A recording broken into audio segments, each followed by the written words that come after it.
ಎಲ್ಲರಿಗೂ ನಮಸ್ಕಾರ. ಅಕ್ಷಯ ತೃತೀಯ ದಿನದಂದು ಏನು ಮಾಡಬೇಕು ಮತ್ತು ಏನು ಮಾಡಬಾರದು ಹಾಗೂ ಭಗವಂತನನ್ನ ಹೇಗೆ ಪೂಜಿಸಬೇಕು ಎಂಬುದನ್ನು ಈ ವಿಡಿಯೋದಲ್ಲಿ ತಿಳಿದುಕೊಳ್ಳೋಣ. ಅದಕ್ಕಿಂತ ಮುಂಚೆ ಇನ್ನೂ ಯಾರು ನಮ್ಮ ಚಾನಲನ್ನು ಸಬ್ಸ್ಕ್ರೈಬ್ ಮಾಡಿಲ್ಲ, ಪ್ಲೀಸ್ ಸಬ್ಸ್ಕ್ರೈಬ್ ಮಾಡಿ. ಅಕ್ಷಯ ತೃತೀಯ ಈ ವರ್ಷ ಮೇ 10ರಂದು ಬರುತ್ತದೆ. ಅಂದರೆ ಚೈತ್ರ ಮಾಸದ ಶುಕ್ಲ ಪಕ್ಷದ 14ನೇ ದಿನದಂದು ಅಕ್ಷಯ ತೃತೀಯವನ್ನು ಆಚರಿಸಲಾಗುತ್ತದೆ. ಈ ದಿನ ಜನರು ಚಿನ್ನ ಮತ್ತು ಬೆಳ್ಳಿ ಆಭರಣಗಳನ್ನು ಖರೀದಿಸುವುದರಿಂದ ತಮ್ಮ ಸಂಪತ್ತು ಹೆಚ್ಚಾಗುತ್ತದೆ ಎಂದು ನಂಬುತ್ತಾರೆ. ಧರ್ಮಶಾಸ್ತ್ರಗಳು ಸೂಚಿಸಿರುವ ಅಕ್ಷಯ ತೃತೀಯ ಮಾರ್ಗವನ್ನು ಅನುಸರಿಸಿದರೆ ನಾವು ಕನಸು ಕಾಣುವ ಅನೇಕ ಆಶಯಗಳನ್ನು ಸಾಧಿಸಬಹುದು. ಹಾಗಾದರೆ ಅಕ್ಷಯ ತೃತೀಯದಂದು ನಾವು ಏನು ಮಾಡಬೇಕು ಮತ್ತು ಭಗವಂತನನ್ನು ಹೇಗೆ ಪೂಜಿಸಬೇಕು ಮತ್ತು ಏನು ಮಾಡಬಾರದು ಎಂಬುದನ್ನು ತಿಳಿಯೋಣ. ಅಕ್ಷಯ ತೃತೀಯದಂದು ಭಗವಂತನನ್ನ ಹೇಗೆ ಪೂಜಿಸಬೇಕು? ಹಿಂದೂ ಧರ್ಮದಲ್ಲಿ ಅಕ್ಷಯ ತೃತೀಯ ಶುಭ ಮುಹೂರ್ತಗಳಲ್ಲಿ ಒಂದೆಂದು ಪರಿಗಣಿಸಲಾಗಿದೆ. ಈ ದಿನ ವಿವಾಹವಾಗುವುದು ಅಥವಾ ಇತರ ಯಾವುದೇ ಶುಭ ಕಾರ್ಯಗಳನ್ನು ಮಾಡುವುದು ಅನೇಕ ಪಟ್ಟು ಫಲಿತಾಂಶವನ್ನು ನೀಡುತ್ತದೆ.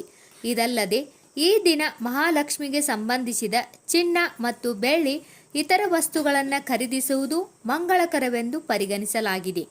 ಈ ದಿನ ಲಕ್ಷ್ಮೀ ದೇವಿಯ ಜೊತೆಗೆ ಗಣಪತಿ ಮತ್ತು ಕುಬೇರನನ್ನ ಪೂಜಿಸುವುದರಿಂದ ಉತ್ತಮ ಫಲಿತಾಂಶ ಸಿಗುತ್ತದೆ. ಅಕ್ಷಯ ತೃತೀಯದಂದು ಏನು ಮಾಡಬಾರದು? ಇಂದು ನಾವು ಅನೇಕ ಬಾರಿ ಈ ತಪ್ಪುಗಳನ್ನು ತಿಳಿಯದೆ ಮಾಡಲ್ಪಡುತ್ತೇವೆ. ಅಕ್ಷಯ ತೃತೀಯದಂದು ಪ್ಲಾಸ್ಟಿಕ್, ಅಲ್ಯೂಮಿನಿಯಂ, ಕಬ್ಬಿಣ ಇತ್ಯಾದಿಗಳನ್ನು ಖರೀದಿಸುವುದನ್ನು ತಪ್ಪಿಸಿ. ಈ ದಿನದಂದು ಇವುಗಳನ್ನು ಖರೀದಿಸುವುದು ರಾಹು ಮತ್ತು ಶನಿಗೆ ಹೊರೆಯಾಗುತ್ತದೆ ಎಂದು ನಂಬಲಾಗಿದೆ. ಇದರೊಂದಿಗೆ ದುಃಖ, ಬಡತನ ಜೀವನದಲ್ಲಿ ಕೂಡಿರುತ್ತದೆ. ಅಲ್ಲದೆ ಅಕ್ಷಯ ತೃತೀಯದಂದು ಲಕ್ಷ್ಮೀ ದೇವಿಯನ್ನ ಪೂಜಿಸಲಾಗುತ್ತದೆ. ಈ ದಿನ ಲಕ್ಷ್ಮೀ ದೇವಿ ಮನೆಗೆ ಬರುತ್ತಾಳೆ ಎಂಬ ನಂಬಿಕೆ ಇದೆ. ಹಾಗಾಗಿ ಮನೆ ಮತ್ತು ಪೂಜಾ ಮಂದಿರವನ್ನು ಸ್ವಚ್ಛವಾಗಿಟ್ಟುಕೊಳ್ಳಬೇಕು. ಇಲ್ಲದಿದ್ದರೆ ನಕಾರಾತ್ಮಕ ಶಕ್ತಿ ಮನೆಯಲ್ಲಿ ಉಳಿಯುತ್ತದೆ. ಶಾಸ್ತ್ರಗಳ ಪ್ರಕಾರ ಅಕ್ಷಯ ತೃತೀಯದಂದು ಹಣವನ್ನು ಸಾಲವಾಗಿ ನೀಡಬಾರದು. ಏಕೆಂದರೆ ಹೀಗೆ ಮಾಡುವುದರಿಂದ ನಿಮ್ಮ ಮನೆಯಲ್ಲಿರುವ ಲಕ್ಷ್ಮಿಯು ಹೊರ ಹೋಗಬಹುದು. ಈ ದಿನ ದಾನ ನೀಡುವುದು ಮಂಗಳಕರವೆಂದು ಪರಿಗಣಿಸಲಾಗಿದೆ.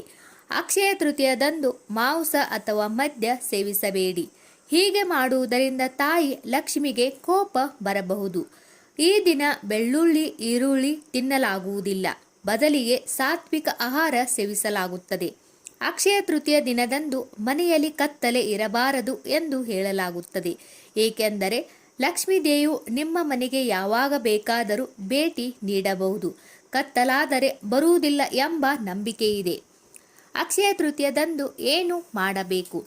ಅಕ್ಷಯ ತೃತೀಯದಂದು ಚಿನ್ನ ಮತ್ತು ಬೆಳ್ಳಿಯ ಆಭರಣಗಳನ್ನು ಮಾತ್ರ ಖರೀದಿಸಬೇಕು ಎಂದಿಲ್ಲ. ನಮ್ಮ ಆರ್ಥಿಕತೆಗೆ ಅನುಗುಣವಾಗಿ ಹುಣಸೆಹಣ್ಣು, ಬೆಲ್ಲ ಮತ್ತು ಉಪ್ಪನ್ನು ಸಹ ಖರೀದಿಸಬಹುದು. ಈ ದಿನ ವಸ್ತ್ರ, ಛತ್ರಿ, ಮಜ್ಜಿಗೆ ಇತ್ಯಾದಿಗಳನ್ನು ದಾನ ಮಾಡಿ ಎಂದು ಭವಿಷ್ಯ ಪುರಾಣ ಹೇಳುತ್ತದೆ. ಇದರಿಂದ ಅಪಾರ ಸಂಪತ್ತನ್ನು ಪಡೆಯಬಹುದು. ಸಿಹಿ ತಿಂಡಿಗಳನ್ನು ದಾನ ಮಾಡುವುದರಿಂದ ಮದುವೆಯಲ್ಲಿನ ಅಡೆತಡೆಗಳು ದೂರವಾಗುತ್ತವೆ. ಅನ್ನ, ಗೋಧಿ ಮೊದಲಾದ ಆಹಾರ ಧಾನ್ಯಗಳನ್ನು ದಾನ ಮಾಡಿದರೆ ಅಪಘಾತಗಳು, ಅಕಾಲಿಕ ಮರಣ ಇತ್ಯಾದಿಗಳು ಸಂಭವಿಸುವುದಿಲ್ಲ. ಅಕ್ಷಯ ತೃತೀಯ ದಿನದಂದು ದಾನವನ್ನು ಅರ್ಪಿಸುವುದರಿಂದ ಭಗವಂತನಿಗೆ ನೀಡಿದ ದಾನದ ಫಲ ಸಿಗುತ್ತದೆ. ಕುಟುಂಬದಲ್ಲಿನ ಬಡತನ ದೂರವಾಗುತ್ತದೆ. ಜಾನುವಾರುಗಳಿಗೆ ಮೇವು ನೀಡಿದರೆ ಬದುಕು ಸುಭಿಕ್ಷವಾಗಿರುತ್ತದೆ. ಈ ವಿಡಿಯೋದಲ್ಲಿರುವ ಎಲ್ಲ ಮಾಹಿತಿ ನಿಮಗೆ ಇಷ್ಟವಾದರೆ ದಯವಿಟ್ಟು ನಮ್ಮ ಚಾನಲ್ ಸಬ್ಸ್ಕ್ರೈಬ್ ಮಾಡಿ, ಹಾಗೆ ವಿಡಿಯೋಗೆ ಲೈಕ್ ಮಾಡಿ. ಎಲ್ಲರಿಗೂ ಧನ್ಯವಾದಗಳು.